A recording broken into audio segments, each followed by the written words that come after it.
in Israel, Israeli warplanes continue. Breaking new scenes of carnage. Children were found butchered.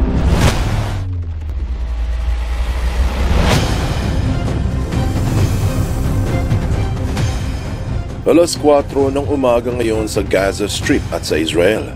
Ika-14 ng Oktubre taong 2023, ika-7 araw na ang nakararaan mula noong sumalakay ang grupo ng Hamas sa ibabang parte ng Israel at ilang araw nang walang tulog ang karamihan dahil sa dumadagundong ng mga pasabog at umaalingaw-ngaw na mga sirena sa buong lupain.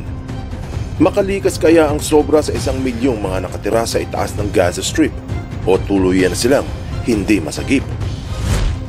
Mayroong mga naniniwala at marami din namang naghihinala. Ang tanong, totoo ba?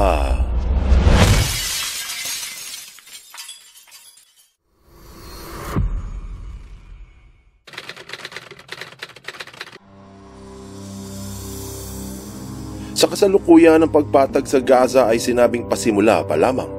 Ang kumpirmadong patay sa mga Israeli ay umabot na sa 1,300.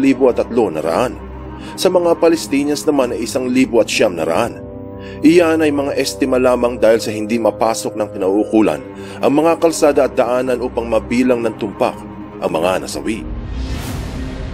Nagbigay ng matinding babala ang pamunuan sa Israel na kailangan lumikas sa mga nakatira sa itaas na bahagi ng Gaza Strip papuntang ibaba. Itinatayang halos 1 milyon at 100,000 ang nakatahan doon. Dati nang nakasarado ang itaas nito at napapaligiran ng 10 kilometro na bakod na may mga motion sensors at guard towers at walang pagpipilian ng gustong lumisan kung hindi papunta sa ibaba sa boundary ng Ehipto.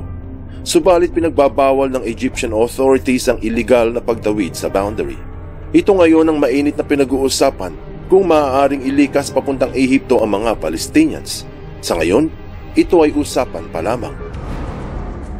Ang sagot naman ng United Nations ay, ang paglikas ng mga nasa itaas papuntang ibaba ay mahihirapang gawin sa maigsing panahon. Sa dahilang ang sitwasyon sa Gaza ay pambihira, nagkalat ang mga bumagsak na gusali at maraming kalsada ang nawasak, nasira ang maraming tulay, at wala sa kondisyon ng mga sibilyan na lumikas at iwanan ng kanilang mga nagkalat na kamag-anakan. Yung iba ay patuloy na naghahanap ng kanilang mga mahal sa buhay at aabutin ito ng ilang araw upang mahukay ang mga natapunan. Iyan ay kung magagawa ng walang karagdagang air raids mula sa mga Israeli. Marami sa ngayon na naghihintay pa rin sa mga Arabong bansa upang tulungan ng maraming Muslim na hindi makaalis papalabas ng lungsod. Abangan ang mga susunod na mga pangyayari hinggil sa digmaan ng Israel laban sa grupo ng Hamas.